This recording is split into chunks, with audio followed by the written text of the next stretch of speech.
ఫిబ్రవరి 28న లలితా మాతాజీ గారి ఆధ్వర్యంలో మీ చేతులతో శ్రీచక్రార్చన దత్త కళ్యాణం చేసుకునే అద్భుత అవకాశం సంప్రదించండి.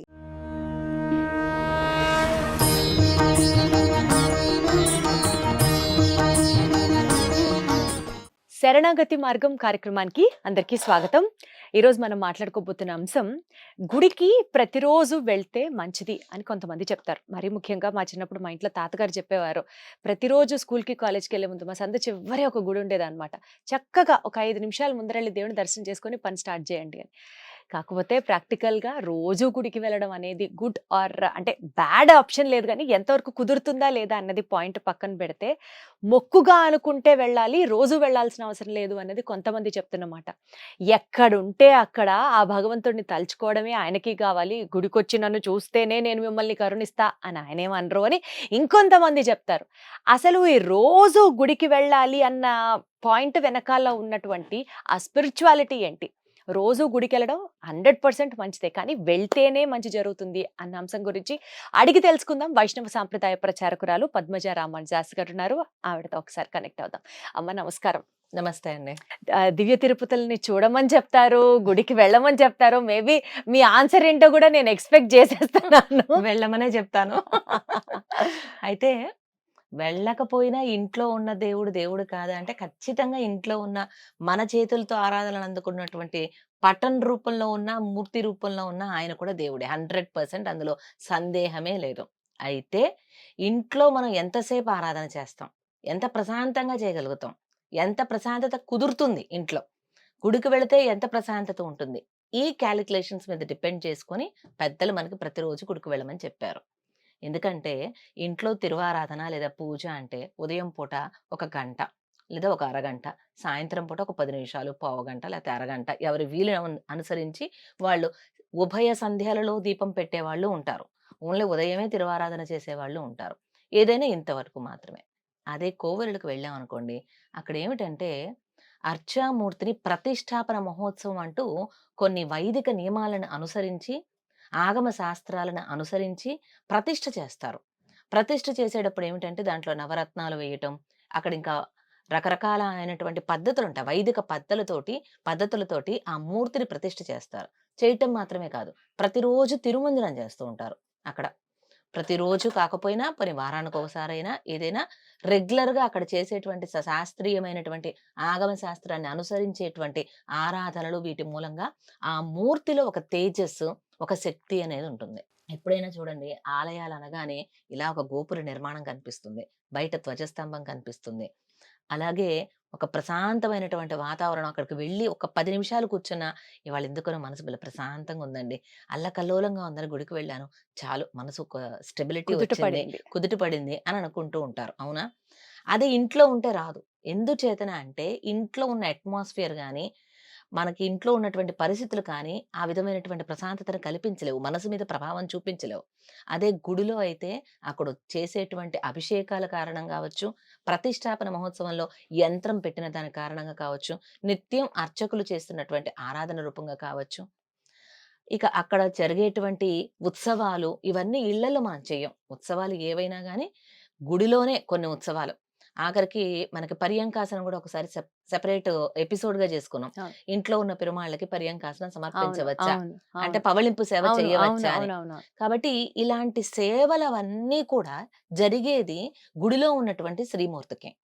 కాబట్టి గుడిలో ఉన్న మూర్తికి శక్తి ఎక్కువ ఉంటుంది, ఎందుకంటే ఎక్కువ కంటిన్యూస్ గా పూజలు జరుగుతూ ఉంటాయి కాబట్టి.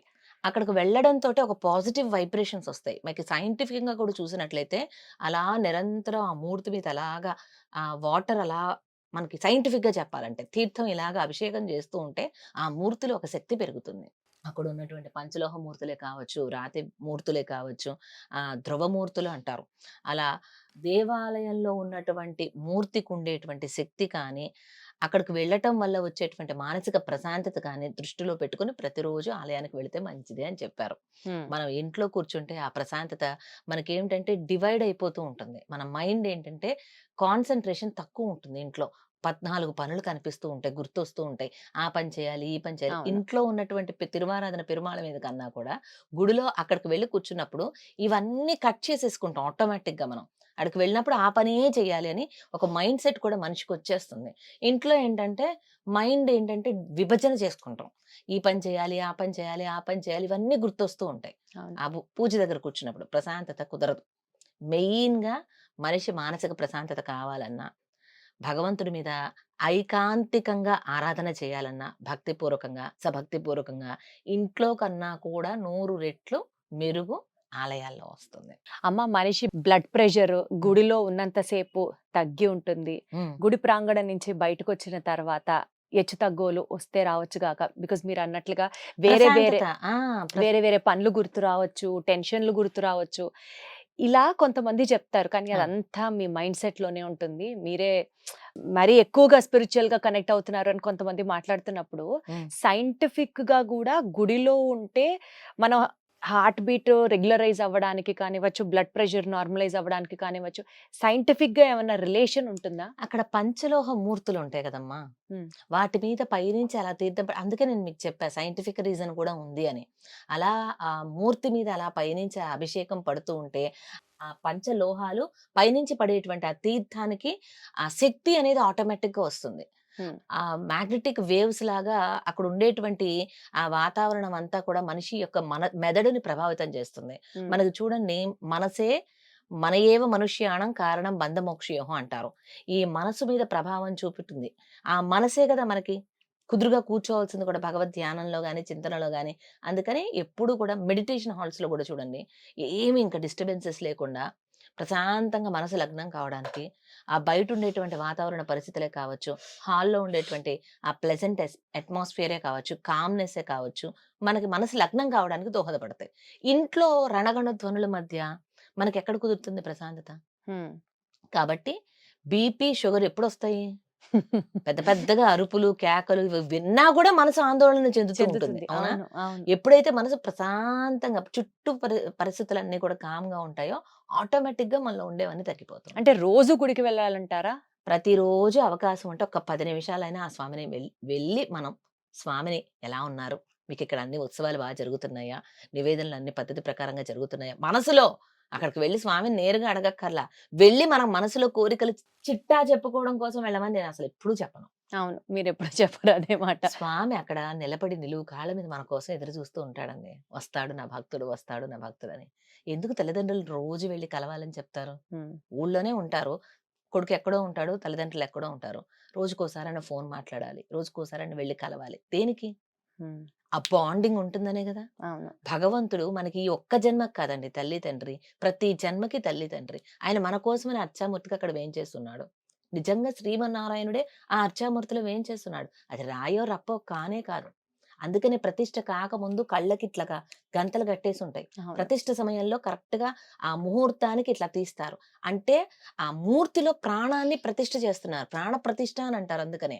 మనకి ఇంట్లో ఈ ప్రొసీజర్ అంతా కనిపించదు చూడండి. మన చేతులతో మనం తీసుకొచ్చి వేంచేపు చేసుకుంటాం. అఫ్‌కోర్స్ అందులో కూడా పెరుమాళ్ళు వేంచేసుంటారు. కాదని అనే ప్రసక్తే లేదు. మనం మానసికంగా ఆ దృఢమైన నమ్మకంతో అక్కడ చేయవలసుంటుంది. కోవెలలో ఏంటంటే కొంచెం అటు ఇటుగా స్టెబిలిటీ లేనటువంటి మనసులో దేవుడున్నాడా? లేదా? అనేటువంటి అవకాశం లేకుండా భక్తి ఆటోమేటిక్‌గా కేంద్రీకృతం అవుతుంది. అవును. కోవెలలో ఉన్నటువంటి మూర్తి దగ్గరికి వెళ్ళేటప్పటికి. మన ఇంట్లో మన చేతులతో పెట్టుకున్న పెరుమాళ్ మీద అంత మనసు కుదరకపోవచ్చు అందరికి. అమ్మ మీకెప్పుడన్నా ఇలాంటి సంఘటన ఏమన్నా జరిగిందా? అంటే మాక్సిమం మీరుండేది టెంపుల్స్‌కి వెళ్తూ ఉంటారు. అక్కడ అవును. ప్రవచనాలు చెప్తూ ఉంటారు. భక్తుల్ని కలుస్తూ ఉంటారు. ఆ స్వామిని పూజిస్తూ ఉంటారు. మాక్సిమం టైము మీరు డివోషనల్‌గా ఉంటారు కాబట్టి, ఆ! మీకు కూడా హ్మ్. అంటే నేను మీకు కూడా అని ఎందుకు ఫోకస్ చేస్తున్నానంటే, మీరుండేదే ఆ స్వామితో డైరెక్ట్ కనెక్షన్‌తో. అది కాకుండా ఇంకా గుళ్ళకి గూడా వెళ్తూ ఉంటారు గాబట్టి, హ్మ్. ఏదన్నా ఒక బెస్ట్ న్యూస్ అంటే గుడి ప్రాంగణంలో మీరు విని మీ హ్మ్. లైఫ్ మారింది అనుకున్న సందర్భాలేమన్నా ఉన్నాయా? గుడికి వెళ్తూ అక్కడ చోటు చేసుకున్నటువంటి ఒక సంఘటన ఏమన్నా జరిగిందా ఎప్పుడన్నా? చాలా జరిగినాయండి. హ్మ్. దాసరాలు ఫస్ట్ టైము ఈ సంప్రదాయంలోకొచ్చిన తర్వాత, మొదటి సంవత్సరమే నన్ను చెన్నైలో వెంకటేశ్వర మందిరం అని ఉంది. వాళ్ళు ప్రవచనాలకి రమ్మనమని ఆహ్వానించారు. ద వెరీ బిగినింగ్ ఇయరే. అయితే స్వామివారిని అడిగితే, మా గ్రంథాచార్యులని అడిగితే, ఈ సమయంలో అదేంటంటే చెన్నైలో వెంకటేశ్వర మందిరం అనేది చాలా పెద్ద పెద్దలందరూ ప్రవచనాలు చెప్పినటువంటి ప్రదేశం. అటువంటి చోట మనం చెప్పాలి అంటే బాగా మనకి ఎక్స్‌పీరియన్స్ ఉండాలి. ఎక్కడైనా ఏదైనా టాపిక్ వాళ్ళు దబక్కన క్వెషన్ రైజ్ చేసినా చెప్పగలిగేటట్లుగా అన్నిటి మీద కంప్లీట్ గ్రిప్ వచ్చిన తర్వాత అటువంటి ప్లేసెస్‌కి వెళ్ళాలమ్మా అన్నారు. సరే ఆ సంవత్సరం నేను వారికి సున్నితంగా తిరస్కరించడం జరిగింది. దాసరాలు సంప్రదాయంలోకి వచ్చిన మొదటి సంవత్సరం విజయవాడలోనే ప్రవచనాలు చెప్పడం జరిగింది. ధనుర్మాస మహోత్సవంలో నేను చెప్పేది. ధనుర్మాస మహోత్సవం విజయవాడలోనే చేయటం జరిగింది. రెండవ సంవత్సరమే వాళ్ళు అడిగారు, కాదన్నాం. మూడో సంవత్సరం ఏం జరిగిందంటే టు మై సర్ప్రైజ్ కాంచీపురంలో అత్తి వరదరాజ పెరుమాళని 40 సంవత్సరాలకు ఒకసారి బయటికి తీస్తారు. హ్మ్. అంటే కోనేరులో ఉంటారు. అనంత సరస్సు అని పుష్కరిణి పేరు. కాంచీపురంలో పుష్కరిణికి అనంత సరస్సు అని పేరు. తిరుమలలో స్వామి పుష్కరిణి అంటారు. హ్మ్. కాంచీపురంలో అనంత సరస్సు అంటారు. ఆ అనంత సరస్సు లోపల అండర్ వాటర్‌లో అక్కడ అత్తి వరదరాజ పెరుమాళని దారుతో చేసినటువంటి మూర్తి. వారిని వేంచేపు చేస్తారు. 40 సంవత్సరాలకోసారి బయటికి తీస్తారు. ఆ సంవత్సరం బయటికి తీసిన సంవత్సరం. మేమంతా వెళ్ళాం స్వామిని దర్శించుకోవటానికి. అక్కడికి వెళ్ళిన తర్వాత మాకు తెలిసినటువంటి అర్చక స్వామి ఉండి చక్కగా మమ్మల్ని లోపలికి పంపించేశారు. అంత రష్ ఉన్నా కూడా ఎక్కువ కష్టపడనవసరం లేకుండా చక్కగా వెళ్ళాం. దర్శనం చేసుకున్నాం. ఇంకా బయటికి కూడా పూర్తిగా రాలా. దర్శనం చేసుకున్నాం అత్తివరదరాజ పెరుమాళని. చాలా అద్భుతమైన దర్శనం జరిగింది. బయటకొస్తుండంగా మళ్ళీ చెన్నై నుంచి కాల్. హ్మ్. వెంకటేశ్వర మందిరం నుంచి. "మేడం మీరు ఈ సంవత్సరం తప్పకుండా రావాలి అమ్మా మీరు" అని చెప్పి అడిగారు. నాకెందుకనో శ్రీవారి సన్నిధిలో ఉండగా, ఉండగా వరదరాజ పెరుమాళ్ సన్నిధిలో ఉండగా వచ్చింది పిలుపు. సో, దీన్నెందుకు మనం కాదనాలి అంటూ వెంటనే మా గ్రంథాచార్యులు గారికి ఫోను చేస్తే, "సర్లేనమ్మా లాస్ట్ 2 ఇయర్స్ అంటే మనం వద్దనుకున్నాం. ఇది పర్వాలేదు. ఇక నీకు కొంచెం అవగాహన అనేది వచ్చింది. గ్రంథాలన్నిటి మీద బాగా మంచి గ్రిప్ కుదిరింది కాబట్టి నీవు వెళ్ళొచ్చు, చెప్పవచ్చు" అంటూ వారు ఆజ్ఞ ఇచ్చారు. ఇకంతే. వారి ఆజ్ఞ తీసుకొని వరదరాజ పెరుమాళ్ యొక్క మంగళాశాసనాలతోటి చెన్నై వెంకటేశ్వర మందిరంలో కెరియర్ బిగినింగ్‌లోనే ఇప్పటికి 9 సంవత్సరాలు దాసరాలొచ్చి సంప్రదాయంలోకి. మూడవ సంవత్సరమే పెద్దలందరూ ఎంతో పెద్ద పెద్ద ఆచారులు, పండితులు చెప్పినటువంటి ఆ యొక్క ఆస్థానంలో వెంకటేశ్వర మందిరంలో చెన్నైలో చెప్పేటువంటి భాగ్యం లభించింది. ఇది ఆ వరదరాజ పెరుమాళ్ ఎవరో తెలుసా? వరదల్లే వరాలను కురిపిస్తాడు వరదరాజ పెరుమాళ్ అంటారు. హుహు. అది ఒక డిఫరెంట్ ఎక్స్‌పీరియన్స్ అండి. ఒక్కొక్క ప్రాంతానికి వెళుతుంటే, ఆ ప్రాంతంలో ఉండేటువంటి ఆచారాలు, వ్యవహారాలు, ఆ గోష్ఠి మర్యాదలు ఇవన్నీ తెలుస్తూ ఉంటాయి. ఆ చెన్నై వెంకటేశ్వర మందిరంలో నేను అన్వయించిన దానికి, నేను నేర్చుకున్నవి చాలా ఉన్నాయి. సో, నాకు ఎక్స్‌పీరియన్స్ చాలా గెయిన్ అయింది. సో, ఆ విధంగా భగవంతుడు నన్ను అనుగ్రహించాడు. ఆ అంటే గుడిలో డైరెక్ట్‌గా ఉండగా అనిపించింది. గుడిలోకి ఉండగా మనకి ఏదైనా ఇలాంటివి జరిగితే ఆ స్వామి డైరెక్ట్‌గా మనతో కమ్యూనికేట్ చేసినట్లుగా భావన ఖచ్చితంగా, వస్తుంది కదా! ఖచ్చితంగా. చాలా అదృష్టం అసలు. హ్మ్. సంతోషం. మీరది ఎక్స్‌పీరియన్స్ చేశారు. సో, ఇవాల్టి మన వీడియోలో తెలుసుకున్నటువంటి ఒక పాయింట్ అంటే నేను ఈ ఎక్స్‌పీరియన్స్ ప్రత్యేకంగా ఎందుకు అడిగానంటే చెప్పడం వేరు. నాకిలా జరిగింది అనంటే ఇంకాస్త ఇన్‌స్పిరేషన్ అనాలికి. అంతే. సో, మేము గూడా వెళ్తాం. మనం గూడా వెళ్లి రోజు చూడొచ్చు కదా! స్వామిని దర్శనం చేసుకోవచ్చు కదా! అని అనిపిస్తుంది. అందుకని అడిగాను. సో, ప్రతిరోజు గుడికి వెళ్ళాలా అనుకోవద్దు. ఏదో ఒక టైంలో వెళ్ళేటట్టుగా ప్లాన్ చేయండి. ప్రేమతో, భక్తితో. ఆ! మొక్కుబడిగా కాదు. కానే మన కాదు. కోరికలు మెకానికల్‌గా కాదు. చెప్పుకోవడానికి అంతకన్నా కాదు. అంతకన్నా కాదు. భగవంతుడి దగ్గరికి వెళ్లి మంగళాశాసనం చేసి రావాలి. స్వామి నువ్వు క్షేమంగా వేంచేసుండాలి, వర్ధిల్లాలి అని మనసులో పరిపూర్ణ విశ్వాసంతో, నమ్మకంతో, ప్రేమతో ఆయనకు మంగళం పాడేసి రావటం అది చేయవలసిన కర్తవ్యం. అందుకే ప్రతిరోజు మంగళహారతి ఇచ్చే కారణం గూడా మనం పూజలో ఆకరణ.